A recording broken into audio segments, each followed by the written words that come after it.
Le rapport numéro 10 est présenté par la Direction générale adjointe Ville du Temps Libre sur proposition de Mme Benmarnia, adjointe au maire de Marseille, en charge des espaces verts, des parcs et jardins et du retour de la nature en ville. Et c'est là probablement la partie la plus importante de ces délégations.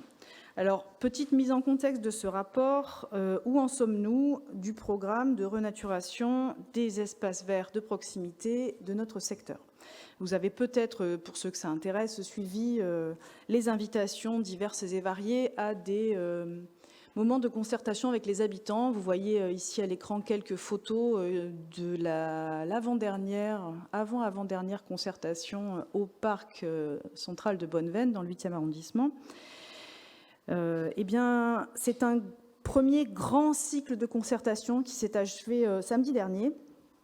Plus de 20 rencontres sur le terrain concernant 5 jardins. Les habitants ont été nombreux à participer. Je vous fais grâce du détail, bien entendu.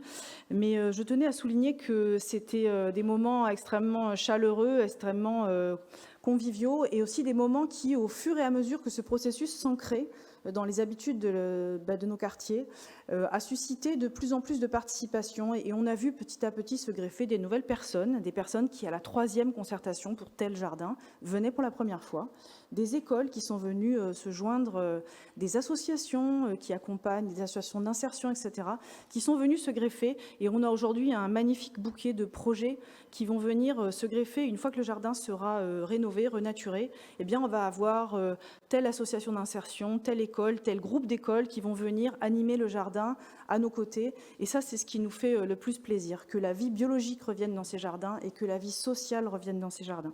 Donc, une très, très belle phase, un grand cycle qui s'achève. 5 chantiers démarreront à l'automne. Les Sœurs franciscaines missionnaires de Marie, donc un grand parc à Vauban. Un tout petit en face, dans la même rue, le jardin du réservoir qui sera créé, un jardin qui sera créé au Rouet, donc ces deux-là sur des friches, le parc Valbel, les travaux commenceront en octobre, et enfin le jardin de Corinthe qui commencera peu de temps après. Certains de ces jardins les plus petits, ça va se faire assez vite, au milieu de l'hiver ce sera terminé, et pour d'autres ça se terminera dans le courant de l'année 2023. En tout 3 hectares d'espace vert, 3 hectares qui seront rénovés cette année. Et je crois qu'en cette période de canicule précoce, on est tous assez heureux de se dire que la ville est en capacité de rénover ces jardins, de les replanter pour qu'ils soient plus frais, plus résistants aux canicules également. Alors qu'apporte le rapport 10, me direz-vous ? Eh bien, la suite.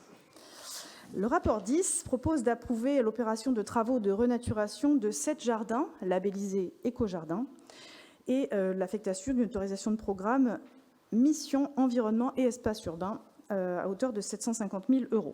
Alors, 2 mots de ce que c'est qu'un éco-jardin et puis des jardins qui sont concernés. Alors, les 7 jardins concernés par ce rapport sont, pour le 8e, le parc Bortoli et le parc de Bonneveine, donc celui pour lequel nous concertons depuis le mois de février, et qui bénéficiera d'une dernière rencontre au mois de septembre avec la direction des parcs et jardins de la ville. Donc Bortoli et parc central de Bonneveine, et puis il y a également un parc dans le 10e arrondissement, 2 dans le 12e, etc. 14e et 15e arrondissement sont concernés également.